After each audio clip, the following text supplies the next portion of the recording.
श्रावण महिन्यामध्ये बरेचसे सण येतात, त्यामध्ये आपल्याला गोडाधोडाचं करावं लागतं, त्यातलीच ही पुरणपोळी। तर आज आगरी स्मिता किचनमध्ये पाहूया एक रेसिपी, ती म्हणजे अगदी साधी आणि सोपी पुरणपोळीची। तर आता आपण मस्त अशी पुरणपोळी, खुसखुशीत पुरणपोळी, मौसूद पुरणपोळी बनवण्यासाठी इथे घेऊया चणा डाळ। ही चणा डाळ मी पाव किलो आणि सव्वाशे अशी घेतलेली आहे, म्हणजे 350 ग्रॅम अशी चणा डाळ घेतलेली आहे। आता ही व्यवस्थित अशी स्वच्छ धुवून घ्यायची आहे 2-3 पाण्यामध्ये आणि नंतर ही भिजत ठेवायची आहे अगदी 1-2 तासासाठी। जर तुमच्याकडे वेळच नसेल आणि लगेचच तुम्हाला करायची असेल तर मग तुम्ही गॅसवरती लगेच तुम्ही शिजवायला ठेवू शकता। तर पाणी घालून व्यवस्थित शिजवून घ्यायची आहे। तर मग तरी पण आता मी इथे पाणी टाकून 2 तास ते 1.5 तास व्यवस्थित भिजत टाकणार आहे। ही डाळ धुवून का ठेवायची, तर त्या आपण बाजारातून वगैरे आणतो तेव्हा ते डाळ टिकण्यासाठी व्यवस्थित डाळीला किडे वगैरे लागू नये म्हणून त्या म्हणजे दुकानामधलाच आपल्याला जेव्हा येते तेव्हा त्याला काही वेळेला पावडर वगैरे लावलेली असते, तर मग ती हे सगळं निघून जावं आणि डाळ व्यवस्थित स्वच्छ मिळावी म्हणून ही व्यवस्थित 2-3 पाण्यात धुवून घ्यायची आहे। इथे पहा असं पाणी टाकून ठेवलेलं आहे। हे आता मी 1-2 तासासाठी भिजत टाकणार आहे। जितकी तुम्ही भिजवाल तितकं गॅसची म्हणजे बचत होते, कारण लवकर शिजते। जर तुम्हाला वेळच नसेल तर तुम्ही लगेचसुद्धा शिजवायला ठेवू शकता, पण मग शिजताना थोडा वेळ जातो। इथे पहा आपली डाळीला 2 तास झालेले आहेत, भिजलेली आहे। तुमच्याकडे वेळ नसेल तर तुम्ही लगेचसुद्धा करू शकता।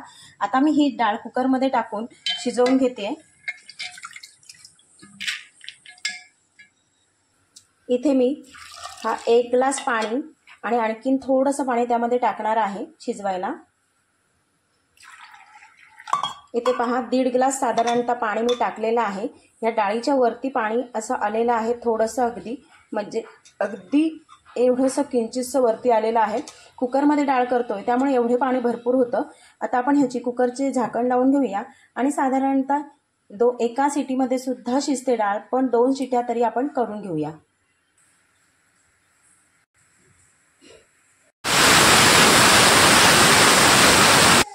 इथे आता कुकर आपलं गार झालेला आहे।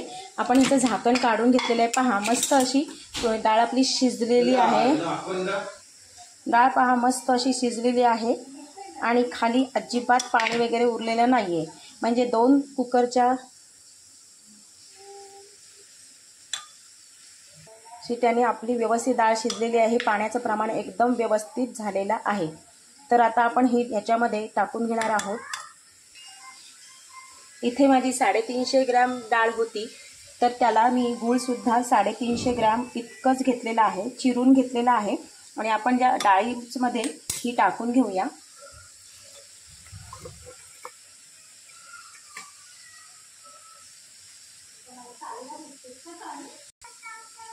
आणि हे चांगलं असं मिक्स करून घ्यायचं आहे खालून वरून डाळीला। गूळ असं मस्तपैकी मिक्स करून घेतलेलं आहे। गॅसवर ठेवून घेऊया। गॅसची फ्लेम एकदम कमी ठेवलेली आहे।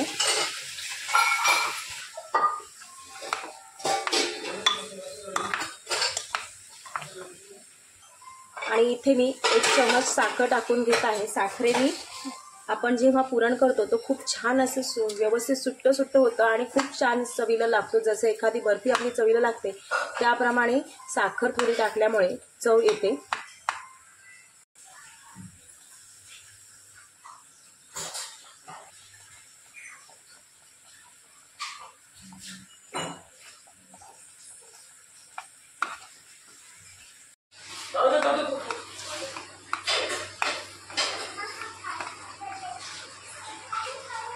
मस्त असं व्यवस्थित आपलं पुरण तयार झालेलं आहे। इतकं सुकं व्हायला लागतं। आता आपण गॅस बंद करून घेऊया आणि हे गार झाल्यानंतर मस्तपैकी असं पुरण तयार करून घेऊया। हा गार झाल्यानंतर पुरण किती सुकं झालेलं आहे, इतकं सुकं असं व्हायला पाहिजे आणि जवळजवळ पुरणासारखं तयार झालेलं आहे। पण आपल्याला हे पुरण तयार करून घ्यायचं आहे, कारण एखादा दाणा असेलच ह्याच्यामध्ये, त्यामुळे आपल्याला पुरण व्यवस्थित करून घ्यायचं आहे। एक भांडं घ्यायचं आहे, त्याच्यावर ठेवायची जाळी, ही पुरणाची जाळी आहे आणि एखादं असं ग्लास किंवा कोणतं तरी असं भांडं घ्यायचं ज्यात तळायला हे आहे म्हणून। चपट्या तळ्याचा ग्लास घ्यायचा आहे आणि चाळणीमध्ये ही डाळ टाकून असं गोल गोल फिरून घेऊन त्याचं पुरण छानपैकी काढून घ्यायचं आहे।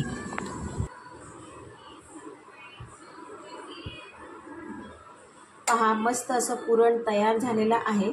गोळा होतोय व्यवस्थित. असं आपलं पुरण सगळं करून घ्यायचं आहे. चला आता पुरणपोळीचं डो बनवून घेऊया. तर ह्यामध्ये मी साधारणतः आपण आता डाळ घेतली होती की ती 350 ग्रॅम, म्हणजे ह्याच्यामध्ये जो मी मैदा घेणार आहे, तुम्ही गव्हाच्या पिठाचं सुद्धा करू शकता. ते सुद्धा मी 350 ग्रॅमच घेतलेली आहे. जितकी डाळ असते तितकीच आपल्याला मैदा घ्यायचा आहे. तर इथे मी व्यवस्थित चाळून घेते, म्हणजे काय होईल, चाळून त्याच्यातली जी घाण वगैरे असेल ते निघून जाते किंवा गुठळी राहत नाही. त्यामुळे पुरणपोळी एकदम मस्त आणि अशी लुसलुशीत आणि एकदम भरलेली अशी नीट छान होते. तर आता आपण इथे पीठ चाळून घेतलेलं आहे. त्यामध्ये मी अगदी अर्धा टीस्पून टाकत आहे हळद. हळद टाकल्यामुळे रंग खूप छान येतो पुरणपोळीला. चवीपुरतं मीठ टाकायचं आहे आणि आता आपण हे सर्व मिक्स करून घेणार आहोत. त्यानंतरच आपण ह्यामध्ये तेल टाकणार आहोत. तर इथे आपण असं छान सगळं मिक्स करून घेतलेलं आहे, हळद, मीठ आणि जे आपण मैदा घेतला आहे तो. आता ह्यामध्ये तेल टाकणार आहे मी. इथे 5 ते 6 पळ्या. माझ्या पळ्या छोट्या आहेत, पण जितकं तेल जास्त असेल ना तितकी पुरणपोळी खूप छान होते. तर इथे मी 4 ते 5 पळ्या टाकून घेतलेल्या. मी 4च पळ्या समजा साधारण टाकलेल्या आहेत. चांगलं मिक्स करून घ्यायचं आहे तेलामध्ये ते पीठ आणि मग हळूहळू पाणी टाकून घ्यायचं आहे. तर आता इथे मी तेल टाकून मिक्स करून घेतल्यानंतर थोडं थोडं करून पाणी टाकून मस्त असं हे डो बनवून घेते. आणि पुरणपोळीचा डो हा थोडा नरम असतो आणि जो आपला पुरणाचा सारण असतो पुरणपोळीचा तो थोडा कडक असतो. त्यामुळे पुरणपोळी खूप सुंदर होते आणि जो आतला पुरण आहे ना तो खूप छान त्यामुळे पसरतो. तर आता इथे इतकं नरम आपल्याला बनवायचं आहे, मळून मळून आणि खूप छान मळून घ्यायचं आहे. जितकं जास्त मळाल ना पुरणपोळीचं डो तितकी पुरणपोळी एकदम मऊसूत आणि खुसखुशीत अशी होते. पुरणपोळी कडक होत नाही. तर आता इथे मस्त अशी पुरणपोळीचं पीठ, मैदा जे आहे डो बनवायचा आहे तो आपला मळून घ्यायचा आहे. त्यावरती आता हाताला अशी चिटकलेलं आहे, पण आपल्याला ह्यावरती भरपूर सारं तेल टाकायचं आहे, साधारणतः 3 ते 4 पळी. ह्याच्यामुळे काय होईल, हातालाही चिकटणार पण नाही आणि पुरणपोळी छान खुसखुशीत होईल आपली. तर आता इथे अशीच तेल टाकून झाल्यानंतर छान मळून घ्यायचं आहे. परत गोळा असा तयार होईल, कारण की मग तेव्हा तुमच्या हाताला अजिबात हे जे मैद्याचा डो बनवलेला आहे तो चिकटणार नाही. पण सारखं सारखं असं ओढून ओढून घ्यायचं, जसं आपण खारी बनवतो ना त्याप्रमाणे, म्हणजे तितकीच खुसखुशीत ही पुरणपोळी आपली तयार होते. तर अशा पद्धतीने पहा गोळा तयार झालेला आहे. हाताला सुद्धा काहीही लागलेलं नाही आहे, कुठलंच बॅटर लागलेलं नाही आहे किंवा डोचं पीठ लागलेलं नाही आहे. तर आता हा जो डो आहे ना तो 15 ते 20 मिनिटासाठी झाकून ठेवणार आहोत याला, म्हणजे छान मुरेल आणि पुरणपोळी आपली खुसखुशीत. वरून तेल टाकून ठेवायचं आहे आणि मग त्याला झाकून ठेवायचं आहे. तर पहा मी असं मस्त तेल लावून झालेलं आहे. इतकं नरम असं आपल्याला डो बनवून घेतलेलं आहे पुरणपोळीचं. आणि ह्यावरती आता आपण झाकण किंवा तुमच्याकडे जर कॉटनचं कापड असेल ते सुद्धा टाकून ठेवलं तरी चालेल. तर मी इथे आता पहा वाडगं असं त्यावरती झाकून ठेवलेलं आहे 15 मिनिट. आता इथे पुरण पुरण पहा मस्त असं गोळे तर तयार होता येतच त्याच्याने. खूप सुंदर असं म्हणजे मैदा जो आपण डो बनवलाय तो नरम आहे आणि इथे जो आपण सारण बनवून घेतलाय, पुरण बनवून घेतलाय तो त्या प्रकारे असं कडक आहे. तर आता इथे आपले 15-20 मिनिटं झालेले आहेत. ज्याच्यातला जो डो आहे आपला तो छान मुरून झालेला आहे. आता आपण पुरणपोळ्या तयार करायला घेऊया. आता आपल्याला पुरणपोळीचा गोळा जो बनवायचा आहे तो बनवण्यासाठी आपल्याला लागणार आहे इथे मैदा आणि साजूक तूप. तर साजूक तूप हा पुरणपोळीला लावायला घ्यायचा आहे. जितकं भरपूर असेल, घरातलं साजूक तूप आहे माझे हे, तर ते सुद्धा मी घेतलेलं आहे. आता आपण ह्याचे गोळे बनवून घेऊया. इथे आता हे गोळा घेताना जितका गोळा घेतोय त्याच्या डबल आपल्याला पुरण घ्यायचं आहे. तर मी एवढा मोठा पुरणाचा म्हणजे जो मैदा आहे डो बनवलेला आहे त्याचा गोळा घेतलेला आहे आणि अशी वाटी तयार करून घेतलेली आहे आणि त्याच्या डबल होईल इतकं पुरण घेतलेलं आहे. आणि असं गोळा करून त्यामध्ये मी भरणार आहे. खूप छान असं भरून घ्यायचं आहे. जास्त भरलं ना की पुरणपोळी खूप सुंदर लागते. आणि माझ्या पुरणपोळ्या सहसा छोट्या छोट्या न करता मोठ्याच मी करते, त्यामुळे पुरणसुद्धा भरपूर भरायचं आणि पुरणपोळीचा आकारही खूप मोठं होतं मग. तर आता इथे पहा अशा प्रकारे आपण जसं मोदक बनवतो ते बंद करतो त्याप्रमाणे जवळजवळ असं बंद करून घ्यायची आहे ही गोळी। तर आता इथे पहा मस्त अशी एक गोळी तयार करून घेतली। अशाच प्रकारे मी सर्व गोळ्या तयार करून घेणार आहे। म्हणजे काय होईल, लाटताना मध्ये मध्ये न करता डायरेक्टली लाटता येते। तर आता आपल्या इथे साधारणतः 15 गोळे तयार झालेले आहेत। किती 350 ग्रॅम डाळीमध्ये 350 ग्रॅम मैद्यामध्ये 15 ते 16 आपल्याला पुरणपोळ्या तयार होतात। कारण पाव किलोमध्ये जर म्हणालात खूप मोठ्या केल्यात तर 10 बसतात आणि थोड्या मध्यम केल्यात तर 12 बसतात आणि जर खूप छोट्या केल्यात तर 15 बसतात। तर मी इथे मीडियम साईजमध्ये बनवणार आहे। तर इथे मी हा बटर पेपर घेतलेला आहे। हा बटर पेपर तुम्हाला कुठल्याही स्टेशनरीच्या दुकानामध्ये मिळून जाईल। पण बटर पेपर घेतल्यामुळे काय होतं, पुरणपोळी खाली चिपकत पण नाही आणि आपण जेव्हा पुरणपोळी लाटतो त्या टायमाला जेव्हा आपले पेपर असतात किंवा म्हणजे आपण जे वाचनाचे पेपर घेतो किंवा लिहिलेले पेपर घेतो तेव्हा त्याला केमिकल युक्त त्याची प्रिंट असते, मग ती आपल्या पुरणपोळीला चिटकू शकते, त्याच्या शरीराला आपल्याला हानी होऊ शकते। त्यापेक्षा तुम्ही जर बटर पेपर वापरला तर सर्वच आपल्याला फायदे होतील। तर आता इथे पुरणपोळीचा गोळा जो आहे तो आपल्या मैद्यामध्ये बुडवून असं सगळीकडनं पीठ लावून घेतलेलं आहे आणि दाबून घेतलेली आहे आणि हळुवारपणे ही पुरणपोळी लाटायची आहे। आपण जशी चपाती किंवा तुम्ही पोळी जी लाटता तशा प्रकारे न लाटता हळुवारपणे सगळीकडनं ही पुरणपोळी लाटून घ्यायची। पहा इथे पुरणपोळी आपली चिटकत सुद्धा नाहीये आणि त्या पेपरामुळे आपल्याला हाच फायदा मोठा होतो। आता इथे पहा सर्वीकडनं तुम्हाला दिसत आहे आपला जो पुरण आहे तर सारण आहे आपला तो पूर्ण पुरणपोळीला चिकटलेली म्हणजे छान असं आतून भरलेली दिसते, कुठेही रिकामी दिसत नाही। त्यामुळे अशा प्रकारे तुम्ही जर पुरणपोळी भरलीत तर तुमची पुरणपोळी खूपच सुंदर होते आणि जर तुम्ही योग्य प्रमाण घेतलं तर तुमची पुरणपोळी अजिबात फुकट जाणार नाही। तर इथे आपली पुरणपोळी तयार झालेली आहे। की पातळ तयार करून घ्यायची आहे ज्यातून आपले हात सुद्धा दिसतील इतकी पुरणपोळी आपली पातळ व्हायला हवी, म्हणजे खूप छान पुरणपोळी होते।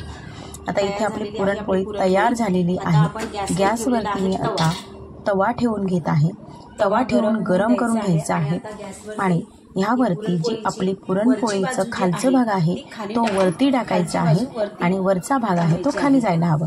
त्यामुळे आता इथे पुरणपोळी तवा तर गरम होता, खालच्या पुरणपोळीला असे छानपैकी बुडबुडे आलेले आहेत।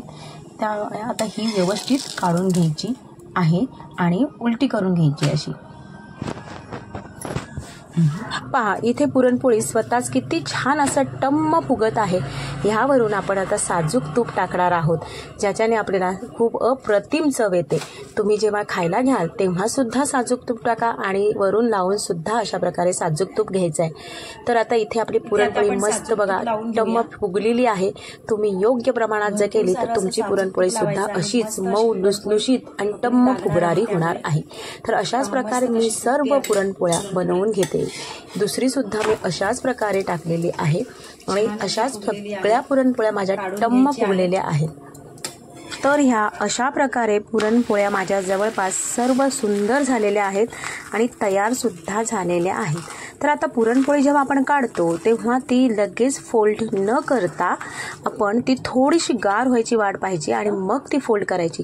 पण ती टाकण्यासाठी सुद्धा एक खाली जाड कापड टाकायचं आणि त्यावरती ती पुरणपोळी टाकायची आहे। म्हणजे काय होईल, त्याने आपल्या पुरणपोळीला शेज सुटणार नाही आणि पुरणपोळी भिजणार नाही। तर पहा मी सर्वच पुरणपोळ्या अशाच करून घेतलेल्या आहेत आणि सर्व पुरणपोळ्या तयार सुद्धा झालेल्या आहेत। तर आजची रेसिपी कशी वाटली, आवडली का? आवडली असेल तर जास्तीत जास्त शेअर करा आणि अजूनही चॅनलला सबस्क्राईब केलं नसेल तर नक्की चॅनलला सबस्क्राईब करा।